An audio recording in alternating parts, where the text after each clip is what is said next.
നിങ്ങളുടെ ഖജനാവിലേക്ക് കോടികൾ തള്ളി ഒരുത്തനാണ് ഈ മാപ്പുസാക്ഷി. പാർട്ടി ഓഫീസിൽ പറയുന്ന വാക്ക് അവിടെ പോയി പറ. ഗോപാലകൃഷ്ണ, ആദ്യത്തെ ചിരിയൊക്കെ അങ്ങ് പോയോ? എന്താ ബോസ് കിടന്ന് കുരയ്ക്കുന്നത്? ഇന്ന് രാഹുൽ ഗാന്ധി പറയുകയാണ് നരേന്ദ്രമോദി ഇനി രാജ്യത്തിന്റെ പ്രധാനമന്ത്രി ആവില്ല എന്ന് കോൺഫിഡൻസോടെ പറയുകയാണ്. ആ പ്രതിപക്ഷ നിരയുടെ കുന്തമുനയായി വജ്രനാക്കായി ഇറങ്ങുകയാണ് അരവിന്ദ് കെജ്രിവാൾ. പേടിയുണ്ടോ സി ബി ഗോപാലകൃഷ്ണൻ? പേടിക്കണമെങ്കിൽ അതിന് ഒരു ബുദ്ധി വേണം, അതിവനില്ല.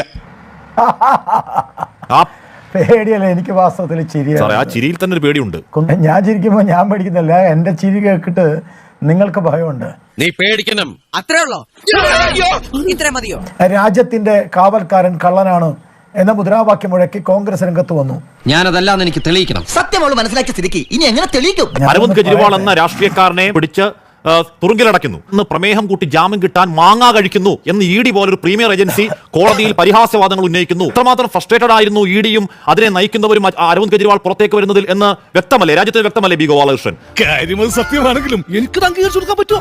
നിങ്ങൾ വല്ലാതെ ഈ രാത്രിയിൽ വേർപ്പൊഴുക്കണ്ട. മോദിക്ക് വേർപ്പ് വരികയാണെങ്കിൽ ആ വേർപ്പ് മാറ്റാനുള്ള പരിപാടി മോദിക്കുണ്ട്. നിങ്ങൾ വേർത്ത് വല്ലാതെ വിഷമിക്കണ്ട.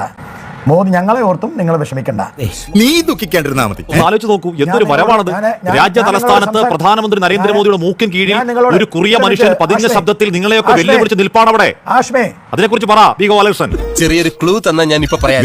നിങ്ങൾ ഉന്നയിച്ച, നിങ്ങൾ കെട്ടിയ കോട്ടയൊക്കെ, ഈ നെറികെട്ട കോട്ടയൊക്കെ പൊളിച്ചു വന്ന് നിൽപ്പാണ്. എന്തൊരു രാഷ്ട്രീയ വിന്യാസമാണത്. നോക്കൂ ശ്രീ ബി ഗോപാലകൃഷ്ണൻ, ഈ നെറികെട്ട കോട്ടയൊക്കെ പൊളിച്ചു വന്ന് നിൽപ്പാണ്. നിങ്ങൾക്ക് നാണമുണ്ടോ നെറുകെട്ട ഭാഷ സംസാരിക്കാൻ? ഞങ്ങൾ നെറുകെട്ട കോട്ട കെട്ടിയത് തന്നോട് ആരോടോ പറഞ്ഞത്?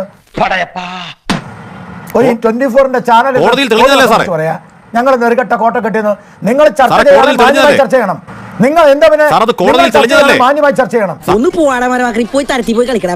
കോടതി തെളിഞ്ഞ എന്താ? നിങ്ങൾ എന്താ കോടതി തെളിഞ്ഞത്? നിങ്ങളുടെ ഖജനാവിലേക്ക്, നിങ്ങളുടെ ഖജനാവിലേക്ക് കോടികൾ, നിങ്ങളുടെ ഖജനാവിലേക്ക് കോടികൾ തള്ളി ഒരുത്തനാണ് ഈ മാപ്പുസാക്ഷി. ദേഹോപദ്രവം ഇല്ലാത്തതുകൊണ്ട് ഞങ്ങൾ അങ്ങ് സഹിക്കും. താൻ പോയി ചെയ്യേണ്ടി വരും. തെണ്ടിത്തരം. ഒരു പാർട്ടി ഓഫീസിൽ പറയുന്ന വാക്ക് അവിടെ പോയി പറ. താൻ ചർച്ച നടത്താണ്, മാന്യമായി ചർച്ച നടത്താം. പാർട്ടി ഓഫീസിൽ പറയുന്ന വാക്കൊക്കെ പാർട്ടി ഓഫീസിൽ പറ. ഒരു മര്യാദ ആള് കാണുന്നതല്ലേ? തന്നോട് തന്നെ പറയുന്നത്. പാർട്ടി ഓഫീസിൽ ആദ്യത്തെ ചിരിയൊക്കെ അങ്ങ് പോയി. തന്നോടാണ് പറയുന്നത്. അപ്പൊ അത് ചിരിയൊക്കെ അങ്ങ് പോയോ ഗോപാലകൃഷ്ണ? ആദ്യത്തെ ചിരിയൊക്കെ അങ്ങ് പോയോ? എന്തൊക്കെയായിരുന്നു അന്നത്തെ ചോരത്തിളപ്പിന് ഇപ്പൊ എന്ത് ചോര തണുത്തു പോയാ? ഗോപാലകൃഷ്ണ, ആദ്യത്തെ ചിരിയൊക്കെ അങ്ങ് പോയോ? വർത്താനൊന്നും പറയരുത്. ബി ഗോപാലകൃഷ്ണ, ആദ്യത്തെ ചിരിയൊക്കെ അങ്ങ് പോയോ? ആദ്യത്തെ ചിരിയൊക്കെ അങ്ങ് പോയോ ഗോപാലകൃഷ്ണ? മര്യാദയോട് പറയരുത്. ഈ നാളിനോടൊന്നും മിണ്ടാതിരിക്കാൻ ഒരു മര്യാദയോടും പറഞ്ഞിട്ടില്ല. ഒരു മര്യാദയോടും പറഞ്ഞിട്ടില്ല സാർ. നെറികെട്ട കോട്ട എന്ന വാക്കിന് എനിക്ക് പറയാൻ കാരണങ്ങളുണ്ട്, ബോധ്യങ്ങളുണ്ട്. പറഞ്ഞു തരട്ടെ, പറഞ്ഞു തരട്ടെ, കേൾക്കോ? ഞാൻ നിന്റെ തന്ത. മോദിയെ പോലെ പിടിവിട്ട് സംസാരിക്കല്ലേ? മോദിയെ പോലെ പിടിവിട്ട് അങ്ങയുടെ നേതാവിനെ പോലെ പിടിവിട്ട് സംസാരിക്കല്ലേ? അതുകൊണ്ട് ആവർത്തനം വേണ്ട. സാർ, അങ്ങയുടെ നേതാവിനെ പോലെ പിടിവിട്ട് സംസാരിക്കല്ലേ? തെണ്ടിത്തരം എന്നൊക്കെ അങ്ങയുടെ പാർട്ടി ഓഫീസിൽ പറഞ്ഞാൽ മതി. തെണ്ടിത്തരം എന്നൊക്കെ പാർട്ടി ഓഫീസിൽ പറഞ്ഞാൽ മതി. ഒരു വാക്കും പിൻവലിക്കുന്നില്ല. ഒരു വാക്കും പിൻവലിക്കുന്നില്ല. ഒരു വാക്കും പിൻവലിക്കുന്നില്ല.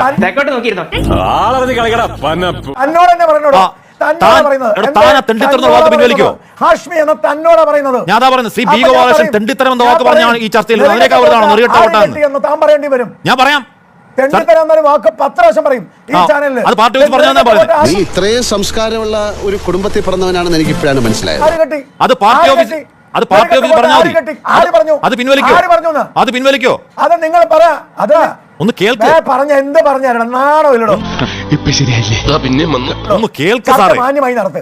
അല്ലാണ്ട് ഈ വന്നിരുന്ന വളരെ ഭർത്തലല്ല. ഭർസനം കഴിഞ്ഞോ? ബിജെപിയുടെ വിരോധം ഉണ്ടെങ്കിൽ അത് തെരുവിൽ ഇറങ്ങി സംസാരിക്കാം. ഭർസനം കഴിഞ്ഞോ? സംസാരിക്കാം. ഭർസനം കഴിഞ്ഞോ? ചർച്ചയിൽ പെട്ടിയുടെ മുമ്പിൽ ഇരുന്നിട്ടല്ല ഈ വർത്താനം പറയാം. ഭർസനം കഴിഞ്ഞോ? അർത്ഥം എനിക്ക് അറിഞ്ഞൂടാ. നല്ല വെയിറ്റ് ഉള്ള വാക്കല്ലേ? വർത്താനം ഒന്നും പറയണ്ട. ഭർസനം കഴിഞ്ഞോ? ചോദ്യത്തിന് ഞാൻ ഉത്തരം പറയും. ചോദ്യം ചോദിച്ചാൽ വേണ്ട. ഭർസനം കഴിഞ്ഞല്ലോ. നിങ്ങളെ 24-ന്റെ ഫ്ലോറിൽ ഭർസനം കഴിഞ്ഞോ? ഭർസനം കഴിഞ്ഞോ? തന്റെ വേഷം കെട്ട് വേണ്ട. ഭർസനം കഴിഞ്ഞോ? ഞങ്ങൾ ഇരിക്കുന്നത് ആള് വിധിയാണെങ്കിലും ചൂടനായില്ലേ? ബി ഗോപാലകൃഷ്ണൻ, താങ്കളുടെ അതിഥിയാണ്. അങ്ങനെ പ്രഷർ കൂട്ടല്ലേ? താങ്കൾ ഇനി എന്നെ എന്ത് പറഞ്ഞാലും ഞാൻ അധികം പിടിക്കാൻ പോകുന്നില്ല. താങ്കൾ എന്നെ എടോ എന്നോ തെണ്ടിത്തരം എന്നോ എന്ത് വൃത്തികെട്ട വാക്ക് പറഞ്ഞാൽ ഞാൻ അധികം പിടിക്കാൻ പോകുന്നില്ല. താങ്കളുടെ പ്രഷർ അടങ്ങിയെങ്കിൽ ഞാൻ പറഞ്ഞുതരാം. നീ എവിടെ പരിപാടി അവതരിപ്പിച്ചാലും ഇത് തന്നെയാണല്ലോ നിന്റെ വിധി. BP ഒന്നും വേണ്ട, ഒരു BP ഇല്ല ഗോപാലകൃഷ്ണൻ. സാർ പുടുക്കി BP അടക്കം നിങ്ങൾ ഞാനിപ്പോ പറഞ്ഞ അങ്ങക്ക് അത്ര പക്വത രാഷ്ട്രീയ നേതാവല്ലേ ഈ പറയുന്ന അതെ, വാക്കുകൾ ചോദ്യമില്ല നിങ്ങൾക്ക്. ആ ഇടവേളയിൽ ഈ ചോദ്യം പറയുന്ന നിങ്ങൾക്കില്ല. തെണ്ടിത്തരം അതാണ് കാരണം. താൻ എടോ ഏത് എന്നൊക്കെയുള്ള ചോദ്യം വാക്കുകൾ ചോദിച്ചാലും പറയാൻ ഒരു ഞാൻ തയ്യാറാ. താങ്കളെ പോലെ മുതിർന്ന രാഷ്ട്രീയ ഏത് നേതാവിന് ചോദ്യം ഭൂഷണമാണോ എന്ന ചോദിച്ചാലും ഇടവേളയിൽ അങ്ങ് പറയാൻ ആലോചിക്കും. തയ്യാറാ. ഞാൻ തിരികെ എത്താപ്പോഴേക്ക് ഇനി എത്ര പ്രാർത്ഥിച്ചാലും യാതൊരു പ്രയോജനം ഉണ്ടാകാൻ പോകുന്നില്ല. ബുദ്ധി വളരേണ്ട സമയങ്ങളൊക്കെ കഴിഞ്ഞില്ലേ?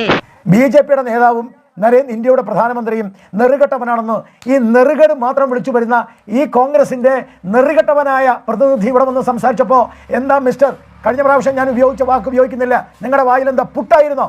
ഇവനല്ലേ ഇതൊന്നും കൊണ്ടത്? ആ സമയത്ത് ഞാൻ സംസാരിച്ചില്ലല്ലോ, ഇവിടെ സംസാരിച്ചില്ലേ പ്രധാനമന്ത്രി നെറുകെട്ടവനാണ്? നിങ്ങൾ സംസാരിച്ചോ? ബി ഗോപാലകൃഷ്ണൻ അങ്ങയുടെ നേതാവ് നെറുകെട്ടവനാണെന്ന് പറഞ്ഞപ്പോൾ പ്രതികരിക്കായിരുന്നു അങ്ങയുടെ വായിൽ പുട്ടായിരുന്നോ ഗോപാലകൃഷ്ണൻ?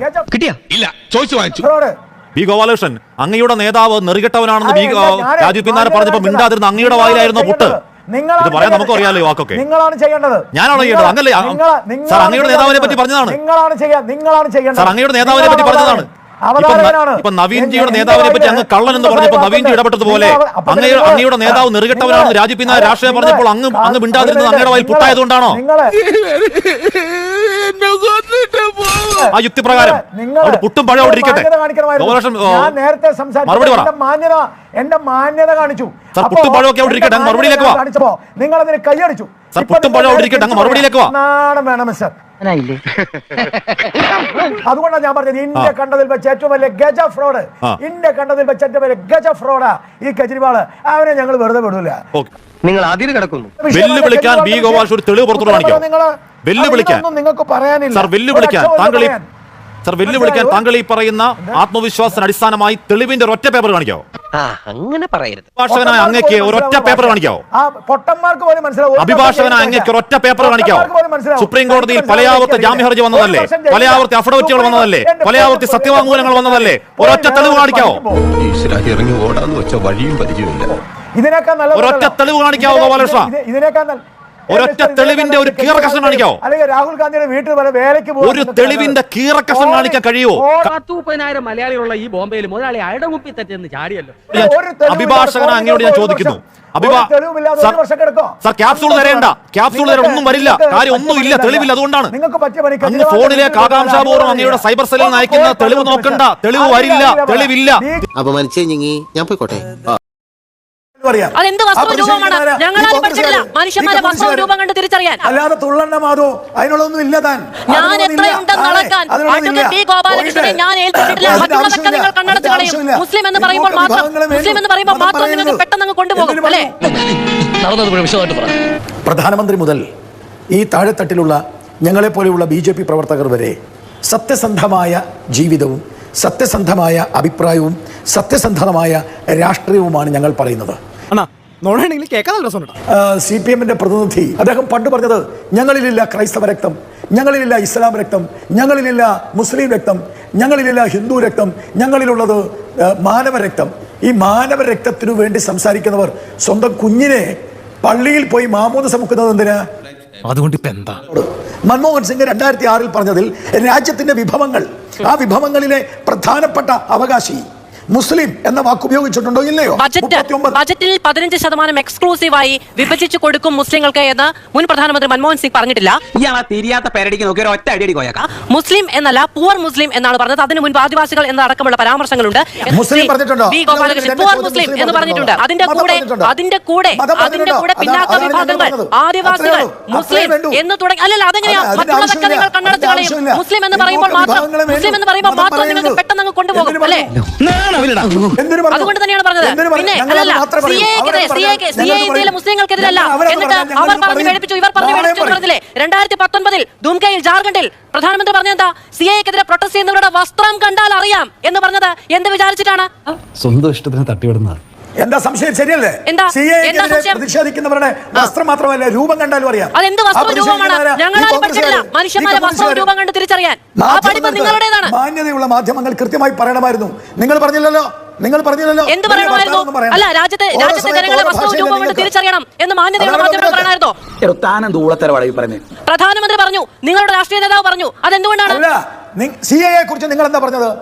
സിഎയെ കുറിച്ച് പ്രധാനമന്ത്രി എന്നാണ് പറഞ്ഞത്. സിഎക്കെതിരെ പ്രൊട്ടസ്റ്റ് ചെയ്യുന്നവർ 2019 ജാർഖണ്ഡിൽ അദ്ദേഹം പറഞ്ഞു സിഎക്കെതിരെ പ്രൊട്ടസ്റ്റ് ചെയ്യുന്നവരുടെ വസ്ത്രം കണ്ടാൽ അറിയാമെന്ന് പറഞ്ഞു. മനുഷ്യന്മാരെ വസ്ത്രം കണ്ട് തിരിച്ചറിയാനുള്ള എന്ത് DNA പരിശോധനയാണ് നിങ്ങൾക്കുള്ളത്? കോട്ടും സൂട്ടും ടൈയൊക്കെ ഇട്ടിട്ട് ആരും ഇങ്ങനെ ചന്തവർത്താനം പറയില്ല. സിഎയെ കുറിച്ച് മാതൃഭൂമിയുടെ എഡിറ്റോറിയൽ എന്താ പറഞ്ഞത്? സിഎയെ കുറിച്ച് എന്താണ് പറഞ്ഞത്? നിങ്ങൾ എന്ത് അടിസ്ഥാനത്തിലാണ് സിഎയെ കുറിച്ച് നിങ്ങൾ എന്ത് അടിസ്ഥാനത്തിലാണ് പ്രധാനമന്ത്രി ആ പരാമർശം നടത്തിയത്? ഒരു ചോദ്യം അങ്ങോട്ട് ചോദിക്കുമ്പോൾ ഇങ്ങോട്ട് തിരിച്ചൊരു ചോദ്യമാണ് മറുപടി. അങ്ങ് പറയുന്നത് ഞാൻ പറയാമെന്നേ, അങ്ങ് ഇതിനു മറുപടി പറയൂ. ഞാൻ പറയാം എന്താണാവോ നിങ്ങൾ പറയുന്നത്? അല്ല എന്താണാവോ മറുപടി? എന്താണാവോ മറുപടി? രാജ്യത്തെ മനുഷ്യരെ വസ്ത്രം കണ്ടും വി ഗോപാലകൃഷ്ണൻ പറഞ്ഞ രൂപം കണ്ടും തിരിച്ചറിയാൻ കഴിയുന്ന ആ വിശിഷ്ട സിദ്ധി ഒന്ന് പറഞ്ഞു തരുമോ? ഒന്ന് മനസ്സിലാക്കാനാണ്. ഈ വീട്ടിലെ ഏറ്റവും വലിയ ദുരന്തമാണ് ഇവൻ. മനുഷ്യന്മാരെ ഏറെ കണ്ടിട്ടുണ്ട് 10-14 വർഷത്തിനിടയ്ക്ക്. ഇതുവരെ ഒരു മനുഷ്യനെയും അങ്ങനെ തിരിച്ചറിഞ്ഞിട്ടില്ല. ഇനി ഒട്ടും തിരിച്ചറിയാൻ പോകുന്നുമില്ല അഡ്വക്കേറ്റ് വി ഗോപാലകൃഷ്ണൻ. ഇനി ഒട്ടും തിരിച്ചറിയാൻ പോകുന്നുമില്ല. അതിനുള്ളൊന്നും ഇല്ല താൻ. അല്ല ആ ത്രാസിലെ മനുഷ്യന്മാരെ അവരുടെ അഭിമാനത്തിന്റെ പേരിൽ, അല്ല അവരുടെ മികവിന്റെ പേരിൽ, അവരുടെ പ്രയത്നത്തിന്റെ പേരിൽ, അവരുടെ വസ്ത്രത്തിന്റെ പേരിൽ, അവരുടെ നിറത്തിന്റെ പേരിൽ, അവരുടെ ഇതിനൊക്കെ അളക്കാനുള്ള അങ്ങയുടെ ആ ത്രാസ് അങ്ങേക്ക് പ്രധാനമന്ത്രിയുടെ കയ്യിൽ നിന്ന് കിട്ടിയതാണെങ്കിൽ ആ ത്രാസിനെ കുറിച്ച് എനിക്ക് ഒരു ബഹുമാനവുമില്ല. ആ ത്രാസിനെ കുറിച്ച് എനിക്ക് ഒരു ബഹുമാനവുമില്ല.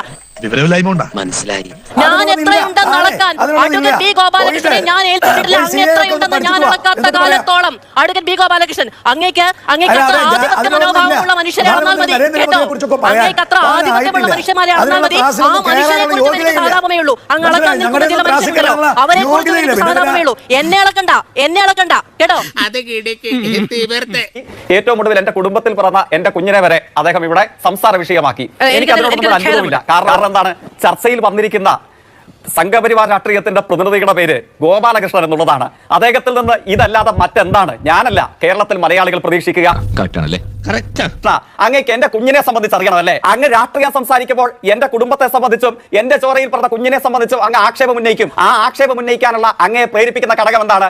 ഇന്ത്യയിലെ കേരളത്തിലെ അന്തസ്സില്ലാത്ത വർഗീയവാദികളായ തന്തയ്ക്കും തള്ളയ്ക്കും പറഞ്ഞതല്ല എന്റെ കുഞ്ഞ്. അന്തസ്സുള്ള മതനിരപേക്ഷവാദികളായ അച്ഛനും അമ്മയ്ക്കും പറഞ്ഞ കുഞ്ഞാണ് എന്റെ കുഞ്ഞ്.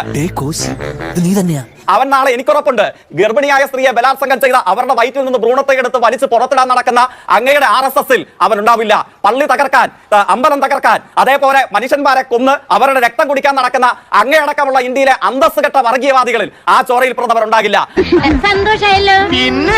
അങ്ങ് വ്യക്തിപരമായ ഒരു കാര്യം പറഞ്ഞു ജയിക്ക് അതിന് മറുപടി അവിടെ അവസാനിപ്പിക്കാന്ന് പറയുന്നതാണ് ജനാധിപത്യ ബോധം. ഇത് ജയിക്കിന്റെ കുടുംബത്തിന്റെ മതവിശ്വാസത്തെ പറ്റിയുള്ള ഒരു ചർച്ചയല്ല. ഞാൻ ഒരാൾ സംസാരിക്കുമ്പോൾ ഇടപെടില്ല. അയാൾ സംസാരിക്കുമ്പോൾ ഞാൻ എതിർത്ത് സംസാരിക്കാനുമില്ല. പക്ഷേ ഇനി അയാൾ സംസാരിച്ചാൽ ഞാൻ ചർച്ച അവസാനിപ്പിക്കും. എനിക്കത്രേ ഉള്ളൂ. നിങ്ങൾ നിർത്തേണ്ടി വരും, അല്ലെ അയാളെ മൈക്ക് ഓഫ് ചെയ്യേണ്ടി വരും. എൻ്റെ അച്ഛനും അമ്മയും തറവാടിൽ ജനിച്ചവരായതുകൊണ്ട് അവരെന്നോട് പറഞ്ഞു നീ ഹിന്ദു മതത്തിലും ഹിന്ദു വിശ്വാസത്തിലും ജീവിക്കണമെന്ന്. ചില തറവാട്ടിൽ ജീവിക്കുകയും കാപട്യം മാത്രം മുഖമുദ്രയാക്കിയിട്ടുള്ള ചില മാതാപിതാക്കന്മാർ മാനവരാണ്, മാർക്സിസ്റ്റുകാരാണ്, CPM-കാരാണ്, ലെനിനിസമാണ്, നമ്മളിൽ ഒഴുകുന്ന ചോര മാനവന്റെയാണെന്ന് പറഞ്ഞ് ആ പള്ളിയിലും മറ്റിടത്തൊക്കെ പോയിട്ട് കരാർ എഴുതി കൊണ്ടാക്കുന്ന ഒരു അച്ഛൻ്റെ എനിക്ക് മാർക്സിസ്റ്റ് പാർട്ടിയുടെ നേതാവിനോട് ഞാനങ്ങ് പറയാം. അപമാനത്തിന് തന്നെ അപമാനമാണ് നീ.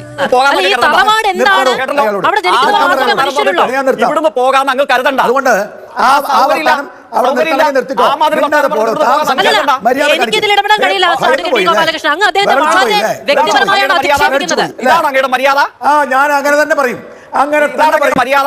നിനക്ക് വല്ല പ്രാന്തണ്ട ഈ ഉളകളോട് വർത്താനം പറയാൻ.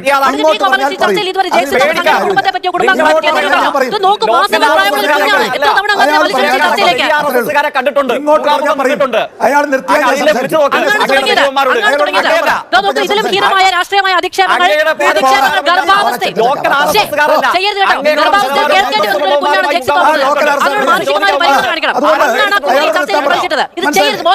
അവന്റെ മോതണ്ടില്ലേ ഈ എരുമയെ കൊണ്ട് ചവിട്ടിപ്പിക്കട്ടെ. വർത്താനം പറയണ്ട. ആര് പറയണ്ട? വർത്താനം പറയാനാണ് ചർച്ചയ്ക്ക് വിളിക്കുന്നത്. വർത്താനം പറയാനാണ് വർത്താനം പറയണ്ട എന്ന് പറഞ്ഞാൽ എങ്ങനെ ശരിയാവും? അങ്ങ് നേരത്തെ പറഞ്ഞു മ്യൂട്ട് ചെയ്യണം. മിണ്ടാൻ വേണ്ടിയും പറയാൻ വേണ്ടിയുമുള്ള സ്വാതന്ത്ര്യത്തിന് വേണ്ടിയാണ് ചർച്ച. കോട്ടയത്ത് നഗരത്തിലുണ്ട്. അതെങ്ങനെയാണ് ശരിയാവുക? അങ്ങ് അദ്ദേഹത്തിന്റെ കുഞ്ഞിനെ മാസങ്ങൾ മാത്രം പ്രായമുള്ള കുഞ്ഞിനെ ഒരു ചർച്ചയിലേക്ക് വലിച്ചിട്ട് അദ്ദേഹം മിണ്ടാതെ കേൾക്കണം എന്ന് പറയുന്നത് മര്യാദയാണോ? നീ എന്തിനാണ് ഇങ്ങനെയൊക്കെ ചിരിക്കുന്നത്? അയാൾ ചെയ്ത കാപട്യം തുറന്നു പറയണ്ടേ? കേരളത്തിലെ ഏറ്റവും പ്രധാനപ്പെട്ട ഒരു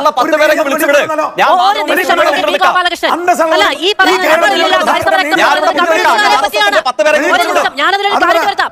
കമ്മ്യൂണിസ്റ്റുകാരെ പറ്റിയാണ്. ജെ.സി. തോമസ് അടക്കം കമ്മ്യൂണിസ്റ്റുകാരനാണെന്ന് സ്വയം അടയാളപ്പെടുത്തിയ കമ്മ്യൂണിസ്റ്റ് പാർട്ടിയിൽ അംഗത്വമുള്ള മനുഷ്യനെ പറ്റിയാണ്. ഒരു വ്യക്തിയുടെ ജീവിതം അതിന്റെ രാഷ്ട്രീയമൊക്കെ നിർണ്ണയിക്കാൻ ഒരു കാലപരിധിയുണ്ട്. ആ സമയത്ത് ജെ.സി. തോമസിന്റെ മകൻ കമ്മ്യൂണിസ്റ്റുകാരനാവുകയാണെങ്കിൽ അവൻ തീരുമാനിക്കും. ജനിക്കുമ്പോഴേ കമ്മ്യൂണിസ്റ്റുകാരനാകാൻ ഇത് മതമല്ല, രാഷ്ട്രീയമാണ്. അതിന് ബോധം വേണം. നിങ്ങളൊരു മണ്ടനായി പോയല്ലോ. അങ്ങനെ രാഷ്ട്രീയ പാർട്ടികൾ ഉത്തരവാദിത്ത ബോധത്തോടെ പ്രതിനിധികളെ അയക്കുന്ന രാഷ്ട്രീയം പറയാനാണ്, കുടുംബത്തിരിക്കുന്നവരെ പറയാനല്ല. ഇവിടെ രാഷ്ട്രീയം പറഞ്ഞതാണോ? നരേന്ദ്രമോദി നുണയനാന്ന് പറഞ്ഞത് രാഷ്ട്രീയം പറഞ്ഞതാ? അങ്ങ് മറുപടി പറഞ്ഞു. ഇത്ര പ്രധാനമന്ത്രി ഞാൻ പറഞ്ഞില്ല, എനിക്ക് രാഷ്ട്രീയം പറയാൻ പറ്റില്ല. അങ്ങ് മറുപടി പറഞ്ഞു. അങ്ങ് ഇവിടെ വന്നിട്ട് ചമീൽ കൊല്ലല്ലോ. അങ്ങ് പറഞ്ഞു ശ്രീ ഗോപാലകൃഷ്ണൻ രാജ്യത്തിന്റെ പ്രധാനമന്ത്രി നിങ്ങൾ നുണയനാണെന്ന് പറഞ്ഞില്ലേ? അത് മോശമായി പോയില്ലേ? അത് പിൻവലിക്കട്ടെ. നിങ്ങളുടെ നേതാക്കൾ ഇന്ന നുണ പറഞ്ഞിട്ടില്ലേ എന്ന് പറഞ്ഞു. അങ്ങേക്ക് പൊള്ളിയില്ല. മുതലാളിയുടെ കഷ്ടകാലം എന്നല്ലാതെ ഞാൻ എന്താ പറയാ?